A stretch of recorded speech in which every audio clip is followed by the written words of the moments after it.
It's Friday, June 14th. I'm Lisa Ruffiange, and this is TV7.ca News. Thanks to Coro Collective for decorating our set. Today, the RCMP are honoring a volunteer officer for his 20 years of service.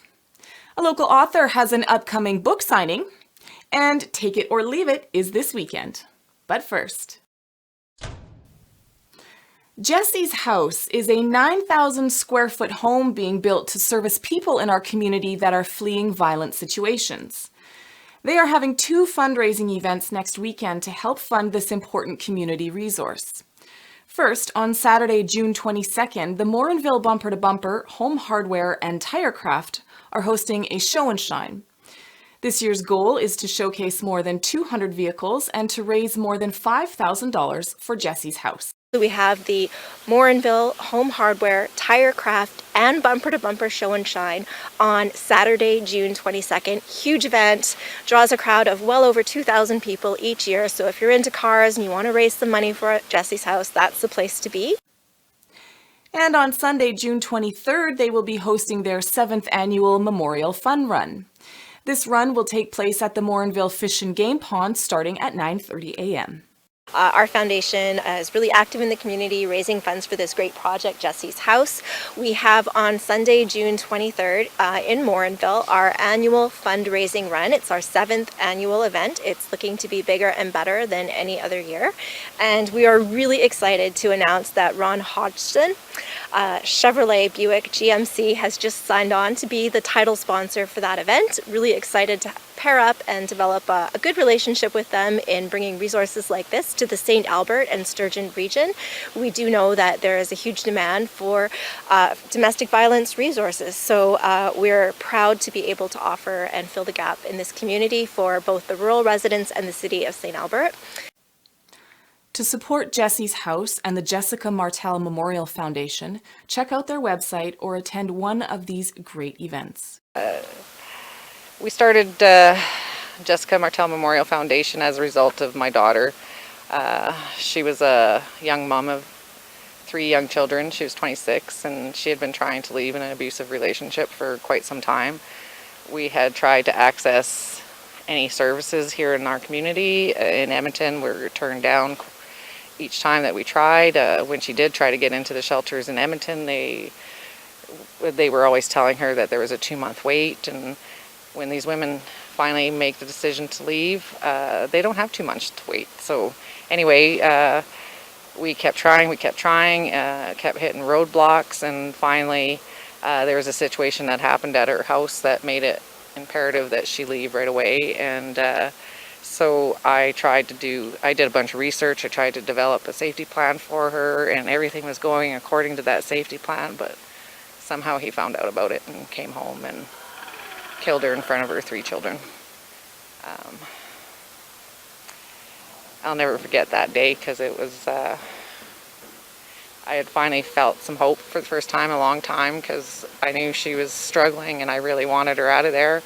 I had been in an abusive relationship in my past and knew the seriousness of it, and that we were actually so close to getting her home and getting her away from there. We were both trying to keep to our regular schedules that day, and I had gone to work. She was supposed to go to work, and all day my stomach just felt so uneasy. And at about 5 o'clock that afternoon, I heard her voice call my head so loud that I left work and I went to go to her place. But everything about the safety plans that I had heard had said, don't do that, keep to the plan. So I did that, and my uneasiness just kept growing, and I finally reached out to my husband. I was going to reach out to my husband to go check on her, and what he told me was straight out of a nightmare. She was already gone. As much as I would have wished that this house would have been available for Jessica, her life didn't have to end that way. Her and I had always had a dream of building a safe home. So this is just part of my realizing that dream for her.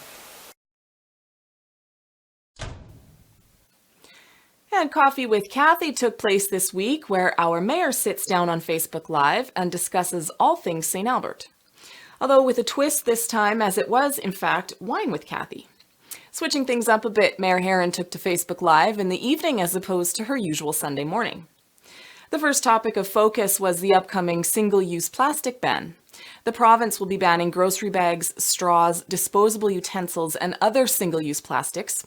Comments by residents seem to indicate most want the ban done and in place, as opposed to the perceived heel-dragging by council.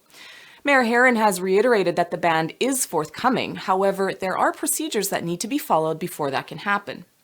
Either way, get used to bringing your reusable grocery bags and looking for alternatives to those single-use plastics.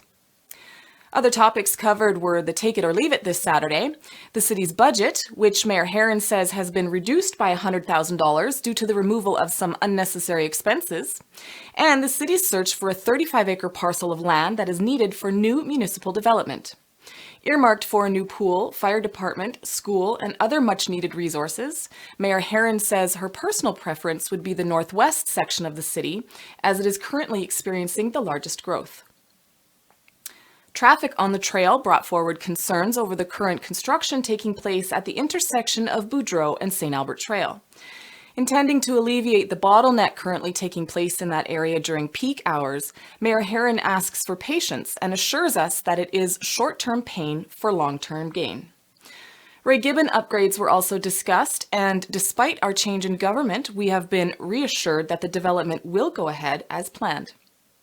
If you're interested in taking in this broadcast, which includes these topics as well as curbside pickup, Canada Day festivities, and the upcoming Show and Shine, visit Mayor Herron's Facebook page and tune in to the informative 15-minute video.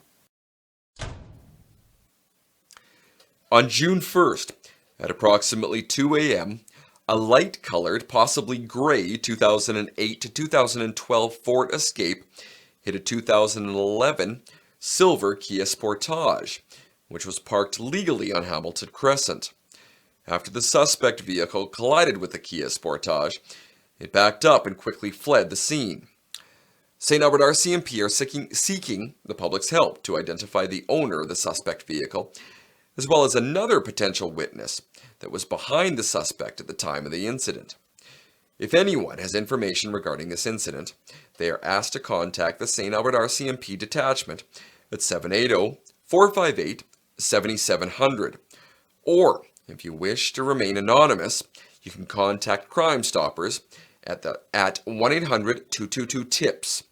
That's 1-800-222-8477. A local organization that brings hope, love, and connection to vulnerable families in the St. Albert area by supporting and strengthening women is hosting a fundraising event this weekend at Connor's Irish Pub and Grill this Saturday. Join Experience Kaleo for their annual pub night fundraiser with a 50-50 draw, door prizes, and silent auction that includes 3 luxury vacations and live entertainment. Tickets are only $10 and are available at the door. We caught up with Lena Haley, the founder of this local organization at Connor's Pub. Experience Kaleo is a charity run for vulnerable women. We serve the population and we help build strong communities by strengthening women.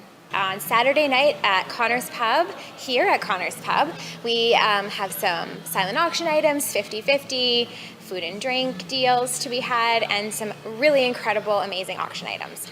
We've got a live band, and we've got trips to Hawaii. We've got really amazing silent auction items from Bella Moss and H&W Produce, some golf stuff. So Dad, bring your dad's. Father's Day is the very next day. Let him pick his gift and help a charity at the same time. So I think that the great thing about Kaleo is that it's the best bang I think that you can get for your buck as far as charity dollars go. Because what we do is we operate some programs to help strengthen single mothers so that they can then be full right up so that they can overflow into the lives of their children. And when you can change a child's life, you can change generations at a time. So I think you help one single mom, you're helping all of her children and their children's children. I just don't think there's a better bang for your buck. St. Albert RCMP are honoring one of their own, Auxiliary Constable Terry Sapinick, for his 20 years as a volunteer officer. On Friday, May 17th, Sapinick received his 20-year award at a ceremony in Edmonton in front of his family and his colleagues. Constable Sapinick was sworn into the RCMP in July of 1995 and joined the Vegreville detachment. For 2 years, he drove 1 hour in each direction to volunteer his free time. In 1997, Sapinick transferred to the St. Albert detachment, where he has been volunteering ever since. In the 23 years that he has been with the St. Albert detachment, he has put in over 5,400 volunteer hours and has received a Certificate of Appreciation every year from Alberta RCMP Headquarters K Division for his dedication. Over the years, Sapinick has often assisted at community events, public safety demonstrations, and he has spent countless hours assisting officers with police patrols. In 2000, Auxiliary Constable Sapinick received additional recognition from K Division by earning his 5-year service award. And in 2005 and 2010, he received his 10-year and 15-year service awards. In 2006, Sapinick was named the Alberta Auxiliary Constable of the Year, and in 2012, he was presented with the Queen Elizabeth II Diamond Jubilee Medal by the Honourable Donald Ethel, Lieutenant Governor of Alberta. Terry also received the Peace Officer Exemplary Service Medal to Public Safety in Canada in 2016. And this year, in addition to receiving his 20-year service award from the RCMP, he was the recipient of an Alberta Emergency Services Medal. Inspector Pam Robinson, the officer in charge of St. Albert RCMP, is quoted as saying, "RCMP auxiliaries are unarmed volunteers whose primary role is to participate in community policing services, such as community engagement and crime prevention." Terry is a fine example of a volunteer who goes above and beyond to promote safety in St. Albert. He was doing just that this past weekend at the St. Albert Public Safety Open House, where he was speaking to people about the importance of locking up their vehicles and homes. Terry has been married to his wife Amy of 31 years and has 2 sons, Blair and Garrett. When he is not volunteering, Terry enjoys spending time with his family at the lake and being support staff to the family cat Salem. Terry is a great example of what it takes our community and what makes our community so special. Are you searching for that special something or wishing to get rid of a reusable item you no longer need? Well, tomorrow is the Take It or Leave It Day down at Service Place North parking lot. If you've never been to this event, you are missing out on quite the spectacle. You can drop off your unwanted items from 8 until 1 p.m., where what is sure to be a crowd of people will sort through the assortment of items to reuse or repurpose. All remaining items will be taken to the landfill at around 1:45. This is a great opportunity for you to either get rid of an unwanted item or possibly find that hidden treasure that someone else no longer has a need for. Note please, some items that will not be collected include tires, toilets, building material, propane tanks, barbecues, plastic planter pots, and mattresses. All materials will be inspected and any material considered to be unusable will not be accepted. This event is free, but donations for the St. Albert Food Bank will be collected. Identification will be requested when dropping items off, as Leave It is for St. Albert residents only. Each and every week, here's Crystal Lucier with Financial Focus. I want money.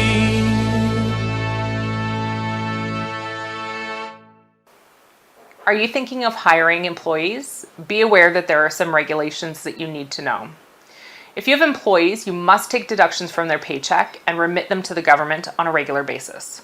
This is not your money, and the company also has costs that have to be remitted regularly as well.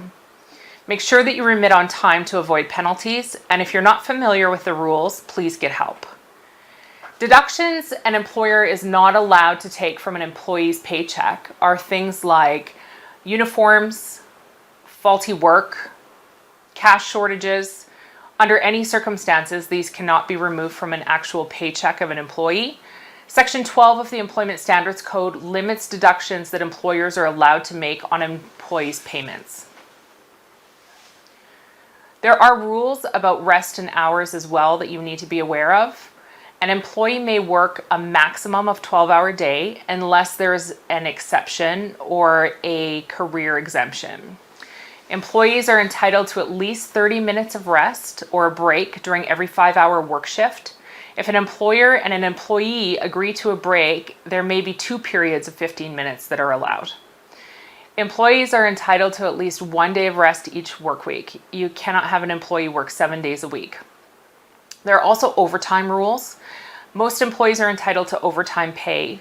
There are some exemptions for certain industries and certain professions, but overtime is any hour that's worked over 8 hours a day or 44 hours a week, whichever is greater. There's an 8-44 rule.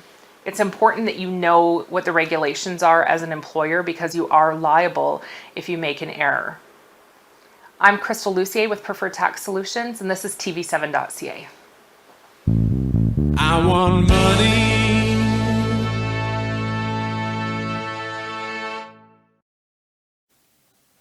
Local author and life coach Svetlana Power shares her wisdom and guidance to help readers set themselves up for success in life by creating a well-defined plan to realize their dreams and ideal future with her debut book, The Exceptional Quality of Life.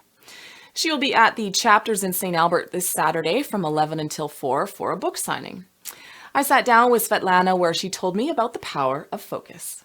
A chapter about focus give me lots of pleasure to write, and I can explain how all things around us all the time, and depends on what we put our focus, it starts to grow and multiplies, and because we carrying it around, we think about this, we talk about this, we point on this, and that's how, if you change your perspective and find something valuable to focus on, it starts to grow and start to help you, and it can be your dream. Sure, where you point your attention is where you manifest your results. Yeah. Once again, come down and meet Svetlana at the Chapters in St. Albert for her book signing this Saturday from 11 to 4. To watch the full interview, check out our website or our Facebook page. Calling all volunteers. Have fun, make new friends, and help out in the community by volunteering for the Canada Day celebrations on July 1st. Our city needs volunteers aged 10 and up for public hosting, parking and traffic direction, and program assistance including inflatable supervision, crafts, cookies, face painting, and games and more. Morning, afternoon, and evening shifts available. To sign up, go to www.stalbert.ca/Canada Day. As always, every week Michelle Parker's here with Let's Get Fit.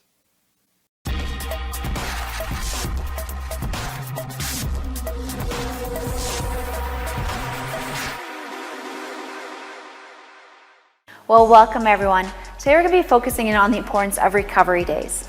Now, both your mind and your body deserve recovery moments and recovery days. So no matter where you are in the fitness journey, make sure that you give your body that time to rest. To be clear, I'm not suggesting that recovery days you need to be completely sedentary. You don't have to hang out on that couch. But find something that's an active recovery. So by active recovery, we could be going out for a walk on the trails. Maybe we're taking in a yoga class, but something a little bit more mindful and more gentle on your body, okay? As you contemplate what you're doing for your active recovery, keep in mind your own fitness levels as you choose that activity. And remember that it's okay also to have a passive recovery day. So if you want to take a complete day off and not go out for that walk or to go out for that yoga class, that is okay too.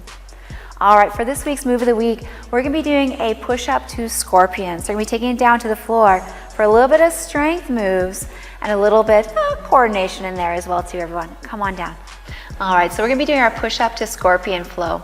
So it's a couple different variations. I'm gonna start with doing a push-up from my knees. I'll also show it to you afterwards from my toes as well too. So coming into your push-up position, from those knees, coming all the way down, lifting yourself back up as you transition back to your toes into a plank position. And then you're gonna be rolling yourself out. Hand comes to the ceiling, looking up, and your bum just touches the ground before you bring it back up to come back around. Dropping to your knees for that push-up. and then coming around to the opposite side. Now I mentioned a moment ago we can do this all from our toes as well too. So you're going to come down to your push-up, open it up, tap that butt to the ground, and continuously flow into the other movement. So I'm looking for you today to start with 5 right and 5 to the left, and then see if you can add a few more in a second round of sets, or maybe even a third. Everyone, thank you so much for joining me again this evening. My name is Michelle with TV7.ca News. Until the next time.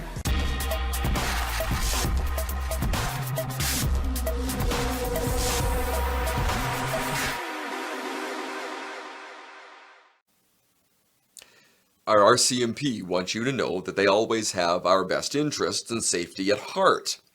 On the streets, in our neighborhoods, in our schools, and also on our trails. Authorities have noted that there have been 2 types of concerns recently reported over recent years in regards to bicycles and bike safety on our many riding trails. The first concern is that each year multiple reports are received about bicycles being stolen in St. Albert. Each summer, the detachment also recovers numerous bikes that are found abandoned throughout the city.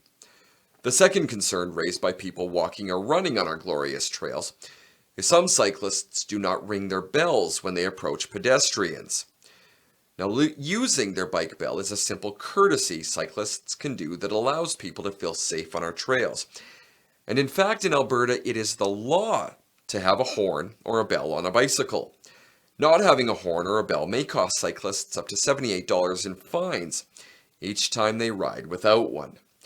Therefore, as part of our city's hashtag 9 p.m. routine project that encourages everyone to lock up their property and reduce property crime, St. Albert RCMP are introducing the quote, "Ring the Bell on Bike Safety" campaign. Cyclists will be expected to have a bell or horn on your bike to lock up your bike when it is not being ridden, and record the make, model, and the serial number of your bike and store it in a safe location.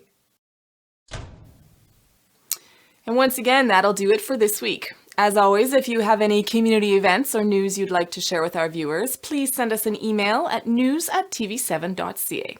From all of us here at TV7.ca, I'm Lisa Ruffiange, and have a great week. Hey everyone, I'm Paul Huckalak. Thanks for checking out this video.